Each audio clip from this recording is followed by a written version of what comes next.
আমরা বরণ করে নেব। আমি একদিন আকাশ হব, মেঘের বুকের কান্না হব, সূর্য তারা তাপকে সয়ে নিজেই নিজের শক্তি হব।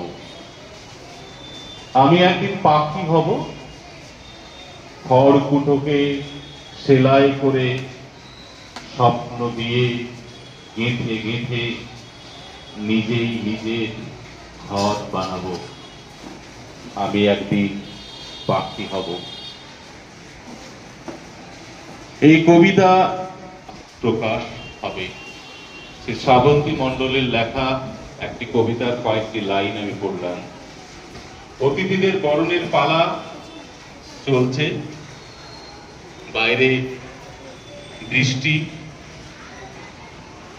হয়তো অনেকের আসতে বিলম্ব। আমাদের এই সৃজন ছায়া কক্ষ কানায় কানায় ভরে যাবে। আবরণের মায়ের জায়গা,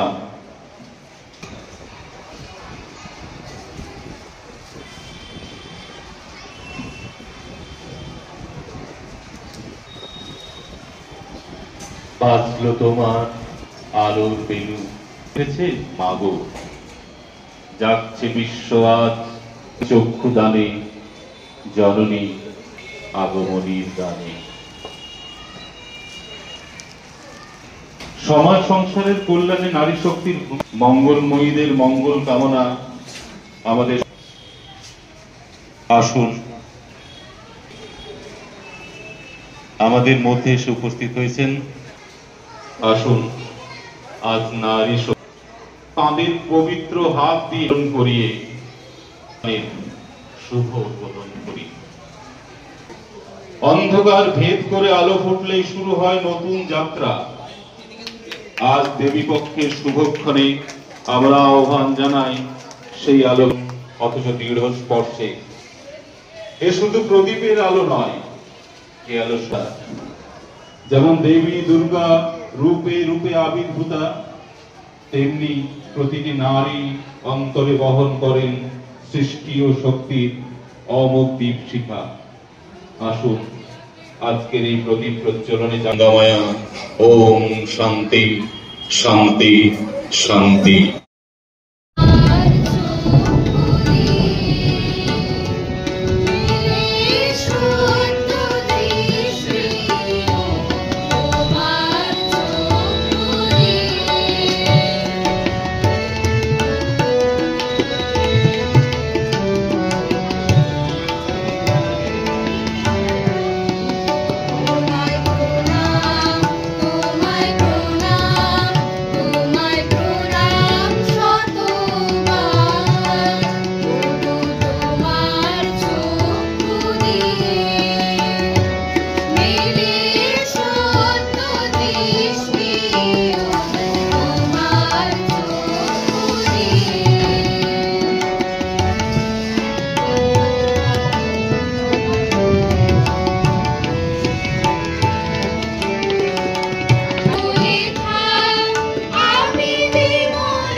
নমস্কার, শুভ সন্ধ্যা।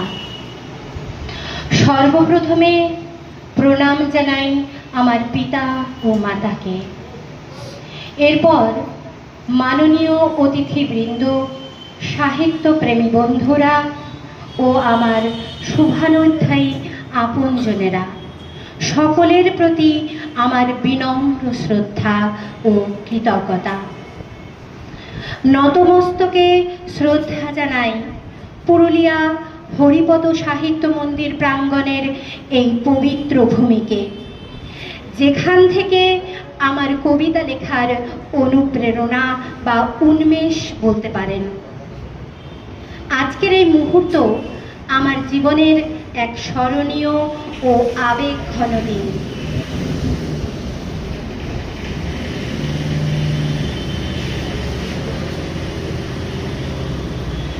আপনারা যারা এই মুহূর্তের সাক্ষী, তারা প্রত্যেকেই আমার শুভানুধ্যায়ী ও আমার আপনজন, এ আমার বিশ্বাস।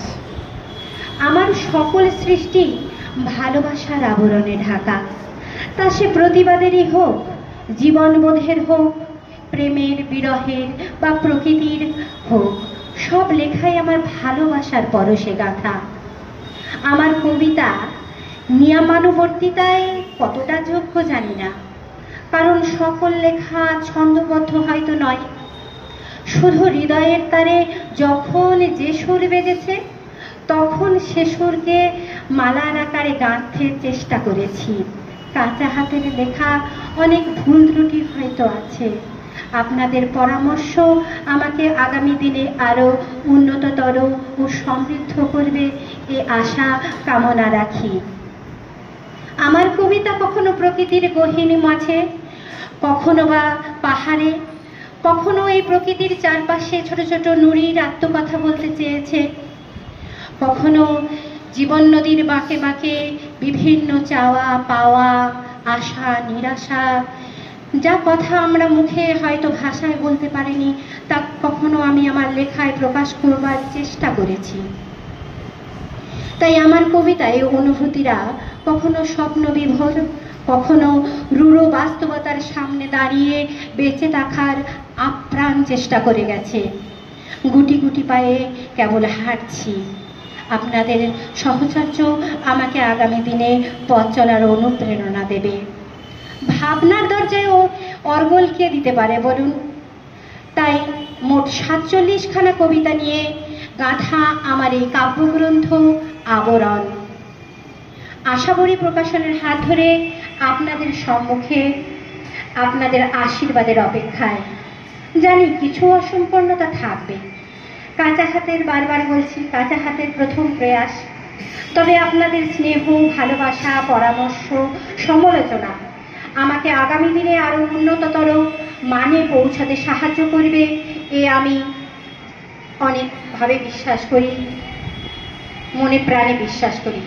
আজকের এই প্রকাশনা আমার সাহিত্য চর্চার শেষ নয়, শুরু, নতুন এক যাত্রাপথের শুরু। তাই এই কাব্যগ্রন্থের যে কোনো লেখা যদি পাঠককুলের মনে একটুখানিও রেখাপাত করতে পারে বা ভালো লাগে, তাহলে আমার এই প্রয়াস সার্থক হবে। আপনাদের ভালোবাসা ও আশীর্বাদ আমার সবচেয়ে বড় প্রাপ্তি, আমার পথ চলার অনুপ্রেরণা। ধন্যবাদ, নমস্কার, সকলকে আর একবার প্রণাম জানিয়ে আমি আমার বক্তব্য শেষ করি। তিনিও অতি আপনজন আমাদের, পুত্র রমিত মণ্ডল। এই বইয়ের প্রচ্ছদ করেছেন রমিত মণ্ডল, যে ভুবনেশ্বরে এমসে। তার এই রমিতের শুভেচ্ছা আমরা সবসময় পাচ্ছি। যাই হোক, আমরা বই প্রকাশ অনুষ্ঠানে যাব। 10, 9, 8, 2, 1 উন্মোচিত হলো কবি শ্রাবন্তী মণ্ডলের প্রথম কাব্যগ্রন্থ আবরণ। আবরণের আবরণ উন্মোচনের অনুষ্ঠান এতক্ষণে সার্থকতা পেয়েছে। মাননীয় অতিথিবর্গের হাত দিয়ে প্রকাশিত হলো শ্রাবন্তীর কবিতা বই। শ্রাবন্তীর কবি জীবন দীর্ঘায়ু হোক, আরো আরো অনেক কাব্যগ্রন্থ, নানান ধরনের লেখা কামনা, শুভেচ্ছা জানালাম।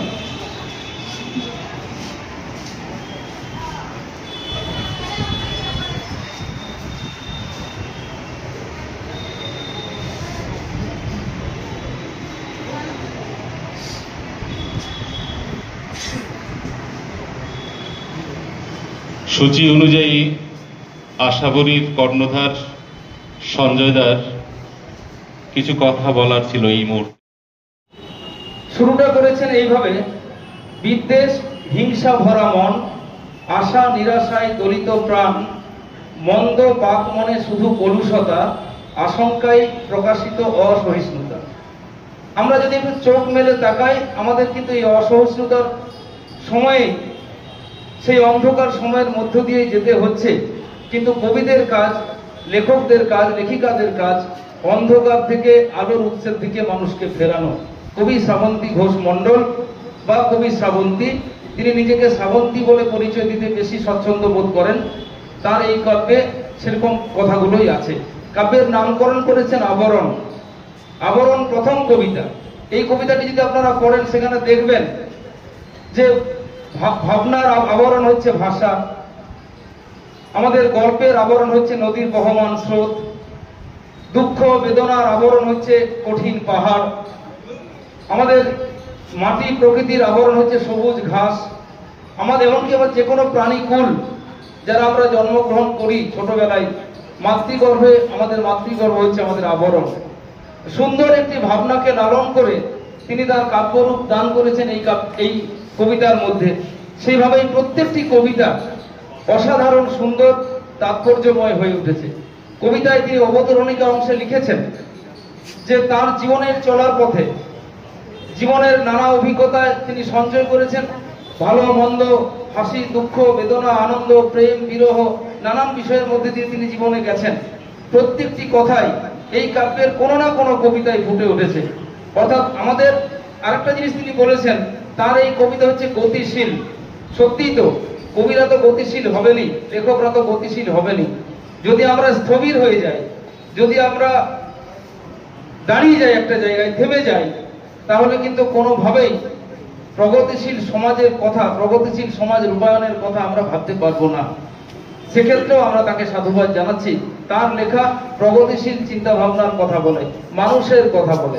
সেখানে নিশ্চিতভাবেই কল্পনা আছে, কিন্তু বেশি আছে মানুষের কথা। ছোটোতে লিখতাম, তবে মানে লিখবো এই ভাবনাভাবে লিখিনি, লিখতে শুরু করেছি। তারপর বেশ কিছু লেখা ফেসবুকে দিই, অনেকে প্রশংসা করে, তখন মনে হলো আরেকটু লিখি। বিভিন্ন ভাবনাকে বিভিন্নভাবে কবিতার আকার দেবার চেষ্টা শুরু করি। তারপর আমি এই হরিপদ সাহিত্য মন্দিরে সাহিত্য সভায় যোগদান করি নিলয়বাবুর হাত ধরে। তারপর থেকেই আমার প্রতিটা সভায় আসার পর মনে হতো যে সবাই লিখছে, আমি লিখব। বিভিন্ন টপিকস দেওয়া হতো বা লিখতো সবাই বিভিন্ন সময়ে, যেমন শরৎচন্দ্রের জন্মবার্ষিকী, রবীন্দ্র জয়ন্তী, এসব বিভিন্ন রবীন্দ্র প্রয়াণ, বিভিন্ন সময়ে বিভিন্ন টপিক্সের উপর লিখতো। তখন আমারও মনে হলো ঠিক আছে, এটা নিয়েও আমি লিখি। তারপরে সামাজিক পরিবেশ পরিস্থিতি, প্রাকৃতিক বিষয়, বিভিন্ন বিষয় নিয়ে লিখতে শুরু করি। এইভাবে আমার একটু একটু করে আগানো। তবে এইটা বলতে পারি যে আমার উন্মেষ বা ইচ্ছা বা আগ্রহ বেড়েছে আমার এই হরিপদ সাহিত্য মন্দিরের এই সভা গৃহ থেকে। সেই জন্য এই ভূমিকে আমি প্রণাম জানাই। হ্যাঁ, অবশ্যই। সবসময় আমার স্বামী দামোদর মণ্ডল, উনি পশু চিকিৎসক, কিন্তু উনি অনবরত বাড়িতে লেখেন এবং ওনার লেখা আমি পড়ে মনে করি যে আমার চেয়ে অনেক উন্নত মানের। হ্যাঁ, তো সেই জায়গায় তো একটা থাকেই। আমার ছেলে, সেও লেখে, শুধুমাত্র হয়তো ভাষাটাই মানে ভার্সানটা আলাদা, সে ইংরেজি ভার্সানে লেখে, সেও লেখালেখি করে। তো লেখালেখি টুকটাক সবাই করে বাড়িতে। তো আমার ইচ্ছা হলো যে অনেকটা লিখেছি, কিছু কবিতা দিয়ে একটা বই বাঁধানো যাক। সেই ইচ্ছা থেকে আজকের এই মানে আবরণ বইয়ের নাম। আমার নাম শ্রাবন্তী মণ্ডল।